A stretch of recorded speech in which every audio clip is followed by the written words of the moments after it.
अस्सलाम वालेकुम। क्या हाल है सर, कैसी हो और सब पार्टिसिपेंट्स कैसे हैं? Am I audible? Yes, ma'am, you are audible. Okay, so today we are going to start the breast cancer awareness session. I am your presenter, Dr. Aisha Masroor, working as general and breast surgeon at Hyderabad. So next please. So everyone as already know that this month October is is celebrated for the breast cancer awareness, so that every person should know the importance of awareness of breast cancer. So today I'm presenting on the behalf of Optimum Nutrafit Academy, and the CEO of our academy is Dr. Sahar Taskin. Next please. Academy doctors team are myself and then Naseem Khan, Arish Fatma, Aisha Sajjad, Shahida Parveen, Saman Shokat and Dr. Fatima Sajjad. Next, Dr. Hafiz Rahman, Rizwan, Humma Majid, Ishrat Fatma, Shehwar Aisha, Sayyida Shani, Zainab Ishaq. These all are the doctors and dietitians who are working for this academy. And the host of our, of our academy is Muhammad Ali Imran. We have also some volunteers in our academy, that is Fiza Iqbal, Jamal Shah, Muhammad Ali Imran, Hiba Said, Rashid Anwar, Shafiur Rahman. Next. So we must be united to give the awareness of this breast cancer to everyone, because the awareness can save life, as if we are aware for the changes in our breast, so we can detect them early, and when the detection is early, then the treatment must be very good and the survival is also good. So the motive of our today's webinar is not the management of the breast cancer, but it is the awareness that how we can detect the breast cancer in the earlier stages. So next please.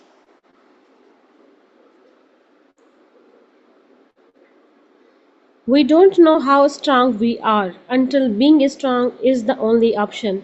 हमें नहीं पता होता कि हमें कितनी capability है, how much we can bear, how much we can suffer. But जब तक कोई चीज़ हम पे नहीं आती तब तक हमें उस चीज़ का एहसास नहीं होता और हमारी अपनी ताकत का एहसास नहीं होता. सो अल्लाह पाक ने हर इंसान को बहुत ताकतवर बनाया है, बहुत जो है ना एक स्ट्रांग बनाया है. तो हमें अपने आप को जो है ना ये इसी स्ट्रांग फीलिंग को लेकर आगे आना है. हमें शाय महसूस नहीं करनी. हमें अपनी चीज़ों को, as the breast is very vital organ and very private organ for the females, but हमारे पास जो फीमेल्स आती हैं ना वो बताने से ही हिचकिचाती हैं, because still we are not in that era that हमारे फीमेल्स जो है ना बहुत कॉन्फिडेंटली आए. The good thing is that nowadays general and breast surgeon females are मोर.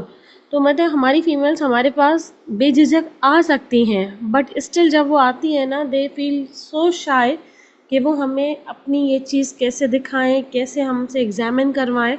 सो हमें ये चीज़ जो है ना वो तोड़नी है, ब्रेक करनी है, ताकि हमारी फीमेल्स बहुत कॉन्फिडेंटली आके अपना एग्जामिनेशन करवाएं. और अगर if there is any changes, is there any disease, तो वो अर्ली जो है ना वो लोग भी पिक कर सके और हम भी उनको अर्ली ट्रीटमेंट दे सके. नेक्स्ट.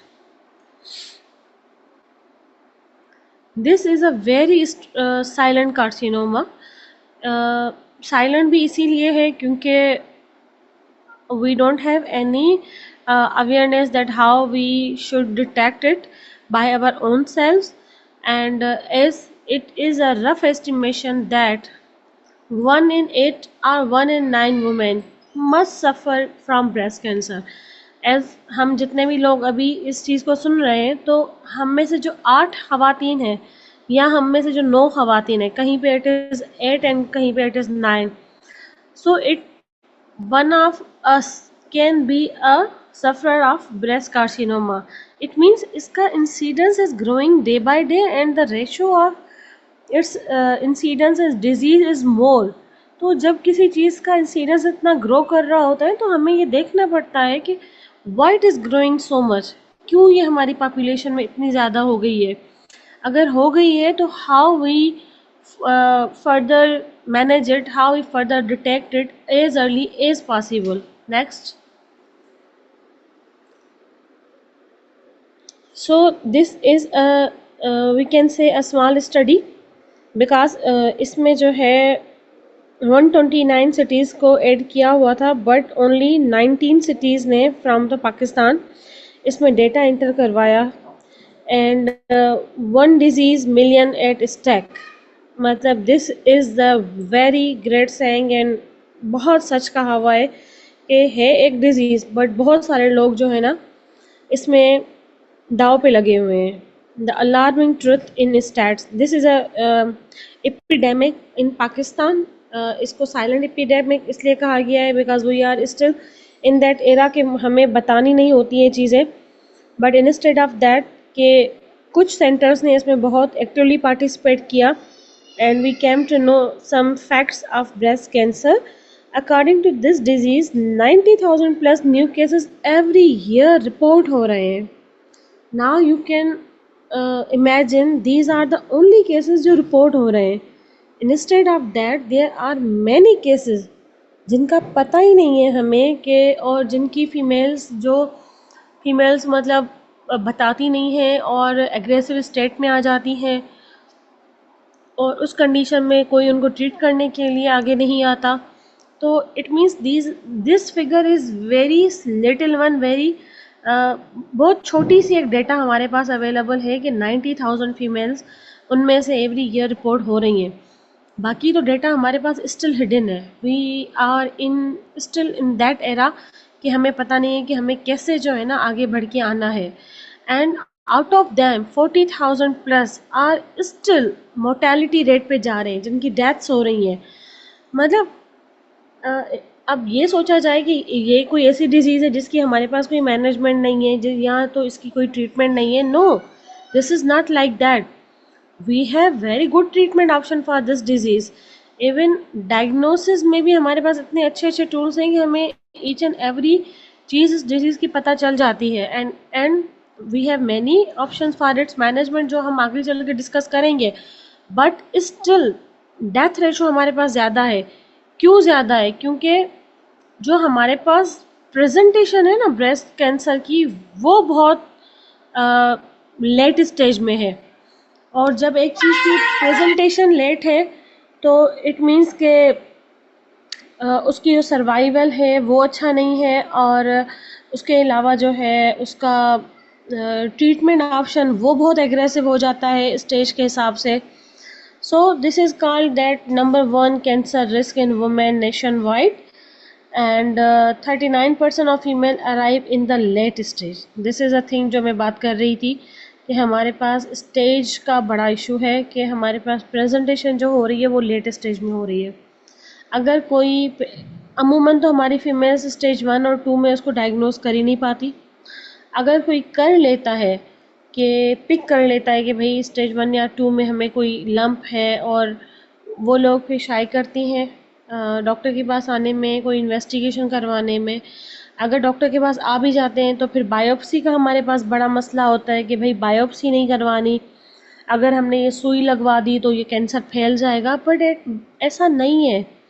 हमें अपनी फीमेल्स को आप लोगों के थ्रू भी, आप लोगों के घर तक ये मैसेज जाना चाहिए, आप लोगों की फैमिली तक ये मैसेज जाना चाहिए कि पहले तो हमें इसकी अर्ली डिटेक्शन करनी है. चलो अर्ली डिटेक्शन वाली उसमें हम नहीं गए और हमें वैसे ही डिज़ीज़ का पता चल जाता है बाय सम मीन्स, तो कम से कम हम उसकी डायग्नोसिस तो करें ना. हम क्यों लंप को छोड़ दें?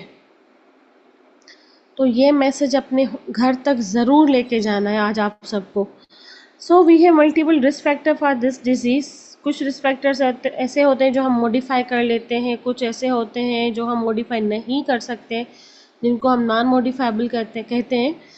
So one of them is family history, जिसको हम चेंज नहीं कर सकते. ओबेसिटी, चेंज हो सकता है। Late marriages and child birth, इसको अर्ली कर सकते हैं हम, कुछ अर्ली कर सकते हैं।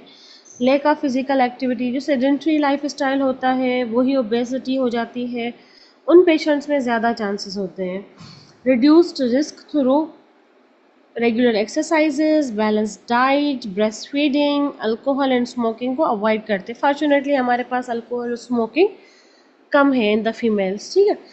एंड विटामिन डी डेफिशिएंसी, मैंने बहुत सारे आर्टिकल, इवन मेरा खुद का भी एक आर्टिकल है, तो विटामिन डी डेफिशिएंसी का बड़ा अच्छा रोल है, बड़ा जो है ना, सॉरी नॉट अच्छा role but very aggressive role है in the breast cancer. Those patients who are suffering from vitamin D deficiency in their life, या जिनमें है, या जिनमें ब्रेस्ट कैंसर है और उनमें हम विटामिन डी चेक करवाते हैं, तो 90% पेशेंट्स की विटामिन डी कमी आ रही होती है ना।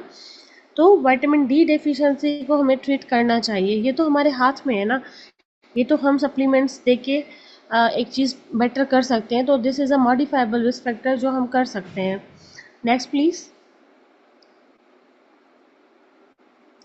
सो this is a little study जो हमने 81 पेशेंट्स पे की थी, this is our own data, जिसमें हमने देखा था incidence of breast carcinoma according to the as.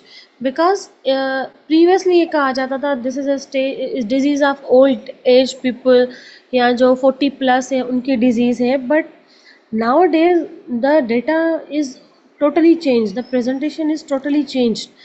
अब हमारे पास ज़रूरी नहीं है कि 40 वाली जो आती हैं उनको हम ब्रेस्ट कैंसर सस्पेक्ट करें और 20 के बाद वाले जो लम्स आते हैं हम उनको छोड़ दें, नहीं, अब ऐसा नहीं है। हमें किसी भी लम्प को किसी भी एज में नहीं छोड़ना, until unless we prove it to some extent के भाई ये बिनाइन है, या कहीं पे हमने प्रूव कर लिया ये मैलिग्नेंट है, तो हमें फिर उस हिसाब से इसको ट्रीटमेंट के लिए लेके चलना है। So in this pie chart you can figure out that हमारे पास जो है 10 to 19 ईयर्स में भी 1.2%, मतलब एक केस हमारे पास रिपोर्ट हुआ था, and that girl was in 19 years of age. ये बताने का मकसद ये नहीं है कि आप लोग वरीड हो जाओ और किसी भी लम्प को जो है ना कार्सिनोमा वाला लम्प समझो, नहीं। अर्ली स्टेजेस में, अर्ली एज में जो है वो नहीं होती ब्रेस्ट कैंसर इतनी प्रोमिनेंट, बट बात वही है कि हमें किसी भी लम्प को नहीं छोड़ना। हमें नहीं पता कि 10 में से कौन सा एक लम्प है जो मैलिग्नेंट निकल आता है 19 की अबव एज में भी। So then we have a age of 20 to 29 years, और उसमें भी हमारे पास जो है 16 केसेस रिपोर्ट हुए हैं। द सेम रेशो हमारे पास आया है 40 to 49 years, again same 16 cases report हुए हैं। और 30 to 39 ईयर्स में हमारे पास 23 केसेस रिपोर्ट हुए हैं। मतलब मोस्ट जो इसका इंसिडेंस है ना वो हमारे पास जो रिपोर्ट हुआ है तो 30 to 40 ईयर्स ऑफ एज में। एंड जैसे ही एज आगे जा रही है तो इंसिडेंस कम हो रहा है। हमारे पास ये एज अर्ली और यंग फीमेल्स में ज़्यादा मिल रही है as compare to the old age one. Next please. So पहले तो हमें अपने आप से ये वायदा करना चाहिए कि are we are ready to fight and determined to win, or not. If we are not ready, we are not united, we are not like that कि हमें ये चीज़ें बतानी है अपनी फैमिली को, अपनी फ्रेंड्स को, अपनी मदर्स को, और अपनी फैमिली में जितने भी हमारा सर्किल है उनको, कि how we can go to aware our population, how we can come to come across for the early detection. जब तक हमने बात नहीं की ना तब तक बात बनेगी नहीं। बात करेंगे तो बात आगे जाएगी ना, बात करेंगे तो सामने वाले को पता चलेगा ना कि what is the importance of early detection and what is the importance of breast awareness. Next. So the 10-year survival rate, it was taken from a study of, ये जो है ना नेशनल कैंसर रजिस्टर्ड एक government का forum है, उनकी एक study थी। If cancer is detected by mammogram then 95% survival rate है, but the same thing is detected from the first sign, मतलब lump as a first sign, तो उसमें 85% सर्वाइवल रेट है। बिकॉज लम्प जब फॉर्म आगे आता है, काइंडली म्यूट कर दे। बिकॉज जब लंप हमें पल्पेबल होता है, मतलब जब लंप हमें हाथ पे लगता है ना, तो that is in stage 1 and 2. But if lump is detected by the mammogram, it means it is so early stage, it could be the stage 1 as well ना. तो या फिर उससे भी कम, अभी हमें पता नहीं चला है, लम्प की size is less than 1 centimetre है और मेमोग्राम पे वो डिटेक्ट हो गया है, then the survival is good because it is too early stage. हम इसको बहुत एग्रेसिवली यहीं पर ही ट्रीट कर सकते हैं, इवन ब्रेस्ट को बचा भी सकते हैं. हमारे पास ये भी एक मिथ है कि अगर ब्रेस्ट कैंसर हो गया तो ब्रेस्ट रिमूव करने के अलावा हमारे पास कोई ऑप्शन नहीं है. No, it's not like that. We have multiple options, हम ब्रेस्ट को बचा सकते हैं. बट इसमें हमें सिर्फ थोड़ी बहुत आप लोगों की हेल्प चाहिए कि आप लोग अपनी ब्रेस्ट की सेल्फ एग्जामिनेशन करें, लम्प्स को अर्ली डिटेक्ट करके हमारे पास आएँ. Next please.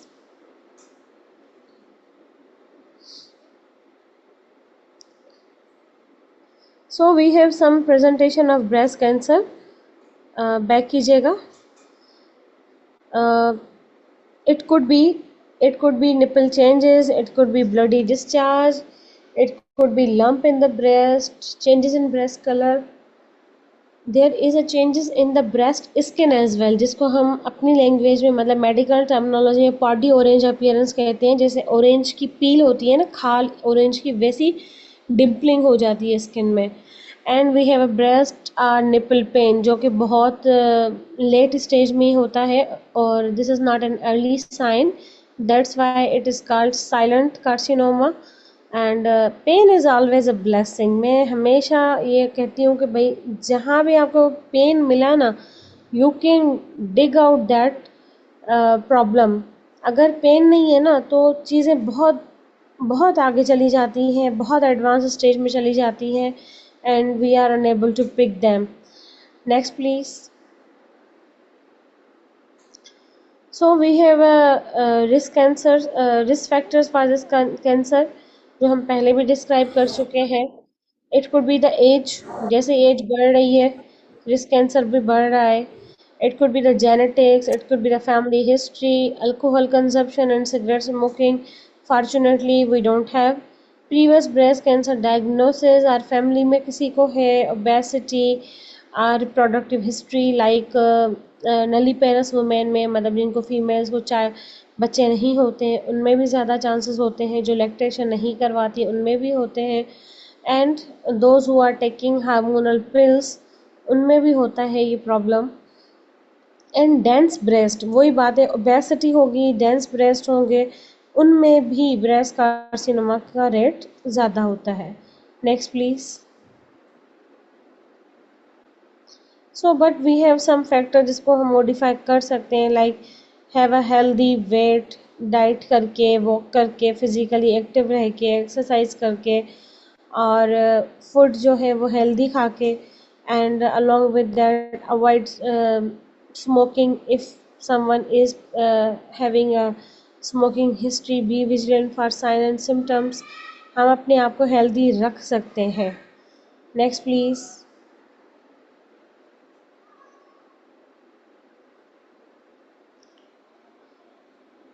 Next please.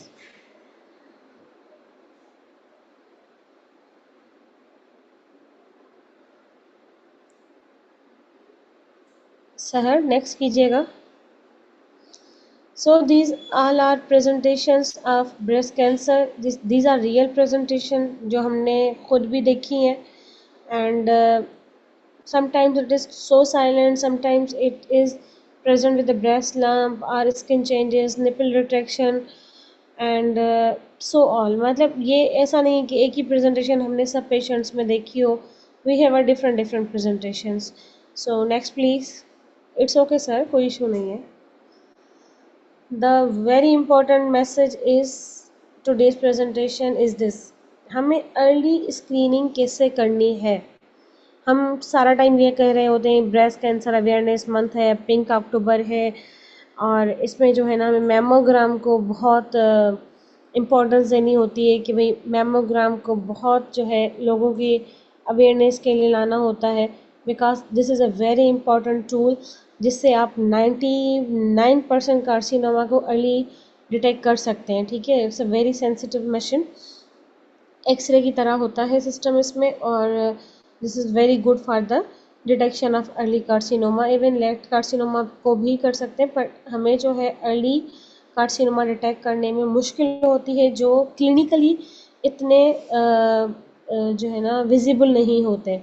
So every women 35 के बाद भी हम करवा सकते हैं, बट उसमें कुछ कंडीशन आ जाती है कि फैमिली हिस्ट्री जो है पॉजिटिव है, या कोई स्ट्रॉन्ग ऐसे फैक्टर्स हैं जिनकी वजह से हमें मेमो करवाना है। अदरवाइज़ हम 40 के बाद तो एनी हाउ हमें ईयरली या 2 ईयरली ये चीज़ स्टार्ट करनी है। Clinical breast examination every 3 years starting from the age of 20 years, और 40 के बाद जो है ना एवरी ईयरली ये भी करवाना है। और this examination is by a consultant. And then breast self examination, ये तो 20 ईयर्स के बाद each and every girl should undergo self breast examination every month on the same date, and we should know what is a normal in our breast. When we must know of our normal things, उसके बाद ही हमें abnormality का idea होगा। Next please.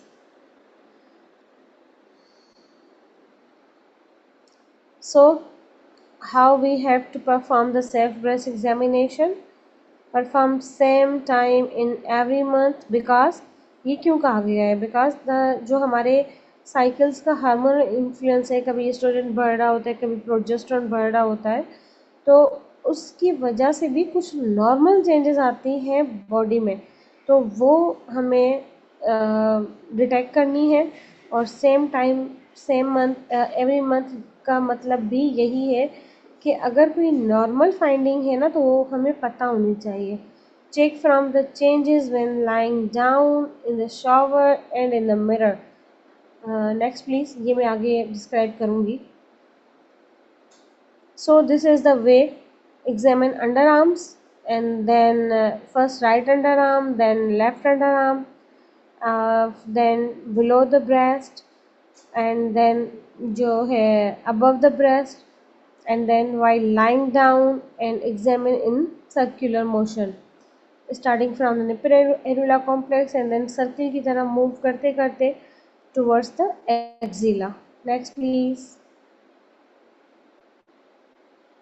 So एक तो हमें mirror के सामने खड़े होकर करनी है एग्जामिनेशन, और उसमें अंडर आर्म्स भी देखने हैं, ब्रेस्ट भी देखने हैं। ठीक है, और दूसरा हमें लाइन डाउन पोजीशन में करनी है, जिसमें हमें सर्कुलर मोशन में ब्रेस्ट देखने हैं।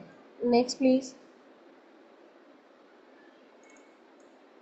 So this is the way how we should move our hand in upon the breast. Next please. This is the picture of a screening mammogram. Next please.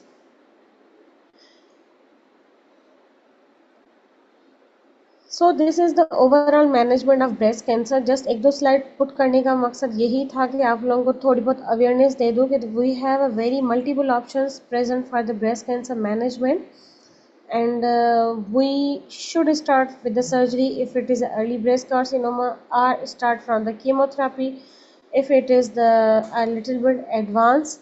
और उसके बाद हमारे पास हार्मोनल थेरापी है for those patients जो ERPR और HER2 new receptors positive होते हैं।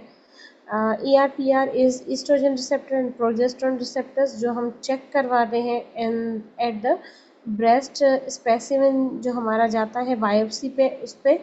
And we have option of radiation, we have option of physiotherapy, nutrition and clinical psychology. Psychologist is very important.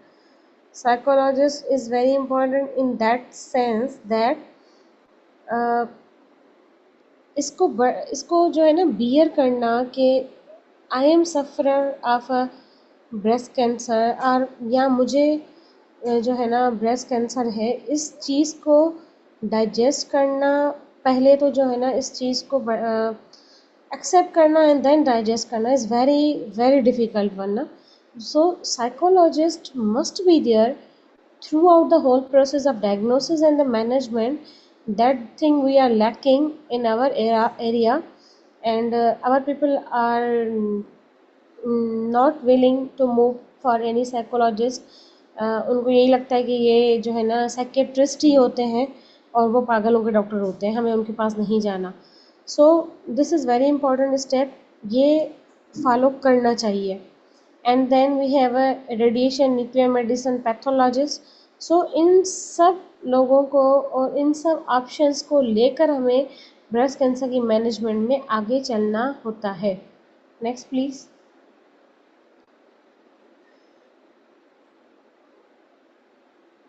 Here it is very well elaborated that localized disease अगर है हमारे पास मतलब early stage है, and we can go for the surgery and the radiotherapy plus minus hormonal therapy if it is required. and stage 1 और 2 में हम जो है सर्जरी के बाद कीमो रेडियो हार्मोनल जो भी देना है वो कर सकते हैं. But in locally advance carcinoma जो स्टेज 3 है उसमें हमें एनी हो पहले कीमोथेरापी देनी है, ट्यूमर को थोड़ा डाउन स्टेज करना है, and then again we must start the chemotherapy after the surgery. And in the case of metastatic one we don't have any curative option. जब वो मेटास्टेटिक है मतलब वो ब्रेस्ट से निकल के एक्जिला से निकल के ब्रेन में गई है या बोन्स में गई है या लंग्स में गई है या लिवर में गई है. तो जब इनमें से किसी भी आर्गन को उसने टच किया है कैंसर ने, तो इट मीन्स के वो काफ़ी फैल चुकी है. तो इसमें हमारे पास कोई डेफिनेटिव ऑप्शन नहीं है, but still we can't leave our patient and we have to treat them as multiple options as we have. उनमें से निकाल के ऑप्शंस हमें पेशेंट की ट्रीटमेंट करनी है to give a better survival for his और her life. Next please. So these are some surgeries: lumpectomy, wide local excision, and quadrantectomy and mastectomy. Mastectomy is that thing जिसमें पूरा breast निकल जाता है, and बाकी जो चीज़ें हैं वो ब्रेस्ट कंजर्वेशन सर्जरी का पार्ट है, उसमें ब्रेस्ट को हम प्रिजर्व करते हैं. Next please.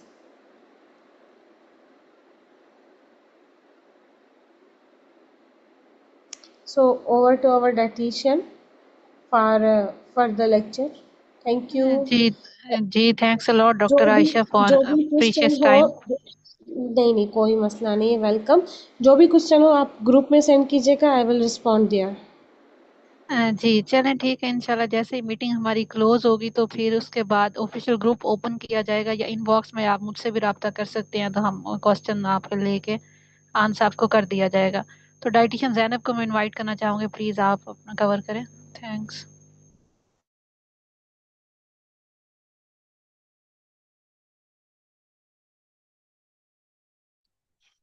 Assalamu alaikum. Thank you for inviting. I am Zainab Ishaq, a clinical dietitian. आज हम बात करेंगे जैसे कि मैम आयशा ने बताया बहुत अच्छा कि ब्रेस्ट कैंसर के बारे में अवेयरनेस होनी चाहिए आपको, और फिर उन्होंने इलेबरेट किया आगे उसके स्टेजेस और मैनेजमेंट. हम उसको रिलेट करेंगे बिंग अ डाइटिशियन के डाइट जो है वो कैसे इम्पेक्ट करती है ब्रेस्ट कैंसर के रिस्क और उसके क्या आउटकम्स हैं. जहाँ पर हम डाइट इम्पैक्ट की बात करें, हमें पता होना चाहिए डाइट और ब्रेस्ट कैंसर का लिंक क्या है.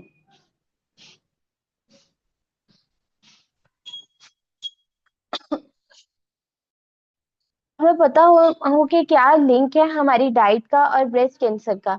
इसका हम ऐसे अंदाजा लगा सकते हैं कि हमें क्या खाना है और क्या नहीं खाना, ताकि हमारा जो ब्रेस्ट कैंसर का रिस्क है उसको हम कम कर सकें. इसका हरगिज मतलब ये नहीं है कि आपको ब्रेस्ट कैंसर जो है 100% डाइट से ही क्योर हो सकता है. जिसकी डाइट बहुत अच्छी है, जिसने कभी कुछ गलत नहीं खाया, शुगर इंटेक नहीं की, प्रोसेस्ड फूड नहीं खाया, से की तरफ अगर चले जाए, फैमिली हिस्ट्री या फिर जो आपके कंट्रोल में नहीं है, लाइक आपकी एज और आपकी फिजिकल एक्टिविटी आपके कंट्रोल में है, उसको वो भी कहीं ना कहीं रिलेट करती है. दैट्स व्हाई हम ये नहीं कह सकते कि 100 परसेंट डाइट प्लान फॉलो करने पे आपको कोई कैसे नहीं हो सकता, मगर डाइट जो है ना वो एक उम, आप कह सकते हैं कि वन ऑफ द पार्ट है जो कि इसका रिस्क फैक्टर है वो कम करती है। हमारे पास एक पावर ऑफ चार्ज होता है, पावर ऑफ चार्ज होता है जिसे हम चेंज कर सकते हैं ब्रेस्ट कैंसर को एक हेल्दी लाइफ की तरफ। ये हमारी हेल्दी डाइट का जो इनटेक है ये एक बहुत अहम किरदार अदा करता है किसी भी डिजीज का रिस्क कम करने पे, चाहे वो ब्रेस्ट कैंसर हो। Next slide please. ओके, ऐसा है कि 30% जो है ना पोस्ट मेनोपोजल ब्रेस्ट कैंसर वो डायग्नोस होते हैं हमारी रिस्क फैक्टर से। अच्छा, यहाँ पे पोस्ट मेनोपोजल ब्रेस्ट कैंसर वही बात है कि जब आपका पीरियड्स रुक जाते हैं और उसके बाद डायग्नोस होने वाला ब्रेस्ट कैंसर। इसका ओके, इसका अगर हम देखें रिस्क फैक्टर जैसे कि डाइट, इसमें हम कह सकते हैं बिकॉज एक रिसर्च की थी अमेरिकन कैंसर सोसाइटी ने जिसने बताया था कि 30% जो है ना वो आपका डाइट पर है, रिलेट करता है at the age of menopause. अच्छा, जबकि दूसरी कुछ स्टडीज ने कहा है कि जो आपका 70% है ना ब्रेस्ट कैंसर प्रिवेंट हो सकते हैं आपकी डाइट से। सेम वही बात है कि डाइट जो है वो आपको रोक नहीं सकती, बट 70% एक किरदार अदा करती है। आपके जेनेटिक्स में भी हो उसमें भी ये चीज आ जाएगी कि 70% जो है ना ये आपको प्रिवेंट करती है। 100% भी लेके जा सकते हैं मगर हम इसमें श्योरिटी नहीं दे सकते।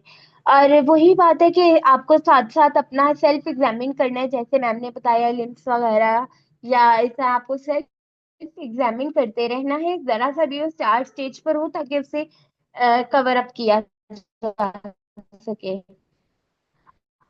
और इसमें ये भी है कि हेल्दी हैबिट है वो रिड्यूस कर देती है रिस्क, ताकि आप एक तो ये कि आपने साथ साथ एग्जामिन करते ही रहना है तकरीबन कहते हैं कि 5 to 6 मंथ्स के बाद आपको फिजिकल एग्जामिनेशन के लिए भी जाना चाहिए। बट ये कि फिर भी हमारे यहाँ ना ये बहुत चीज शर्मनाक महसूस की जाती है कि हम जाकर चेक करवाएं। आप खुद भी चेक करें मगर अगर आपको कुछ ऐसा फील होता है आप फौरन से अपॉइंटमेंट लें डॉक्टर की और उनको दिखाएं।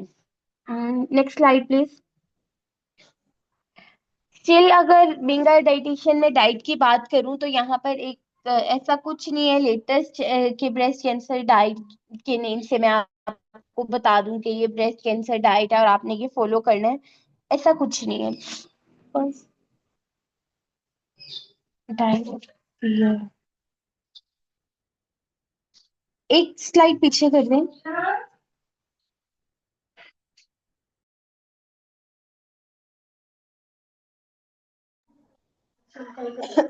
अच्छा, इसमें हम वही बात कर रहे थे कि ऐसा कुछ भी नहीं है कि जिसमें मैं आपको बता दूं एक बनी बनाई खीर जो आपके आगे पेश कर दूं कि ये ब्रेस्ट कैंसर डाइट के नेम से है, या बनी बनाई एक प्लेट आपके आगे रख दूं कि ये ब्रेस्ट कैंसर डाइट के नेम से है, ये आप ले लें और आपको ब्रेस्ट कैंसर नहीं होगा।